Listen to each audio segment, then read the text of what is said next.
ஆனந்தி, மக்களவை கூடிய 4 நிமிடங்களிலேயே இன்று 5வது நாளாக முடங்கியது. தொடர்ச்சியாக அங்கு எதிர்க்கட்சி உறுப்பினர்கள் அமளியில் ஈடுபட்டதை அடுத்தும் மத்திய அமைச்சர் தர்மேந்திர பிரதான் ராஜினாமா செய்ய வேண்டும், நீட் தேர்வு வினாத்தாள் கசிவுக்கு பின்னர் உயிரிழந்த மாணவர்களின் குடும்பத்தினருக்கு 1 கோடி ரூபாய் நிதி உதவி வழங்க வேண்டும் என்பது உள்ளிட்ட கோரிக்கைகளை வலியுறுத்தி தொடர் போராட்டத்தில் ஈடுபட்டு வரக்கூடிய பிஜேபி காக்ரோச் ஜனதா பார்ட்டியின் தொண்டர்கள், நிர்வாகிகள், மாணவர்கள், இளைஞர்கள் மீது தடியடி பிரயோகம் நடத்தியது தொடர்பாக விவாதிக்க வலியுறுத்தி இன்றும் எதிர்க்கட்சி எம்பிக்கள் முழக்கங்களை எழுப்பினார்கள். இதனால் 12 மணி வரை, நண்பகல் 12 மணி வரை மக்களவை ஒத்திவைக்கப்படுவதாக அறிவித்துவிட்டு சபாநாயகர் ஓம் பிர்லா இன்று அவை நடவடிக்கைகளை ஒத்திவைக்கும் அறிவிப்பை வெளியிட்டிருக்கிறார். தொடர்ந்து 5வது நாளாக நாடாளுமன்றத்தின் மழைக்கால கூட்டத்தொடர் தொடங்கி இன்று 5வது நாளாக தொடர்ச்சியாக காக்ரோச் ஜனதா பார்ட்டியின் போராட்டம், ராகுல் காந்தியின் கைது மற்றும் மத்திய அமைச்சர் தர்மேந்திர பிரதான் ராஜினாமா செய்ய வேண்டும் என்ற கோரிக்கைகளை வலியுறுத்தி தொடர்ந்து மக்களவையில் எதிர்க்கட்சி எம்பிக்கள் அமளியில் ஈடுபட்டு வருவதுடன் நாடாளுமன்றத்துக்கு உள்ளேயும் வெளியேயும் தொடர் போராட்டங்களில் ஈடுபட்டு வருகிறார்கள். இன்று நாடாளுமன்றம் தொடங்கிய உடனேயே ஒரு 4 வினாடிகளிலேயே இந்த கூச்சல், குழப்பம், அமளி அதிகரித்தது.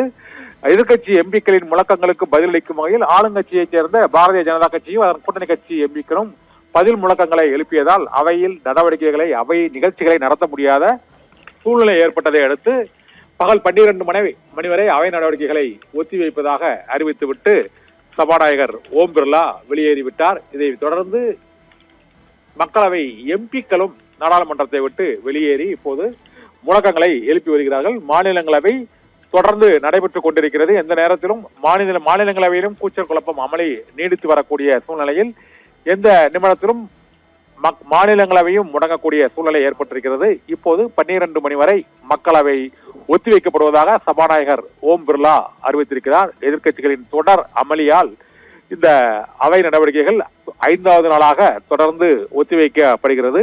மாநிலங்களவையை பொறுத்தவரை மத்திய இணையமைச்சர் எல் முருகன் இப்போது பேசிக் கொண்டிருக்கக்கூடிய அந்த காட்சிகளை தான் நாம் இப்போது பார்த்துக் கொண்டிருக்கிறோம். Introduction, consideration and passing of the Prevention of Insults to National Honor Amendments Bill 2026. Consideration and return of the Supreme Court. Nothing will go on. We can't accept the ministers. After it is considered and passed by Lok Sabha. Number 3, consideration and passing of the Micro, Small and Medium Enterprises Development Amendment Bill 2026. After its introduction. No. Consideration and return of the appropriations bill I will come to you. Relating to demands for excess grants for the year 2022-23. After it is introduced, considered and passed by Lok Sabha. Thank you, sir. Now, matters raised with permission.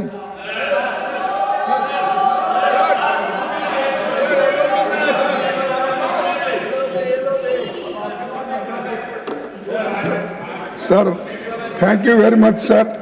आपने हम सभापति जी 20 जुलाई सोमवार पे छात्रों के खिलाफ जिस तरह लाठीचार्ज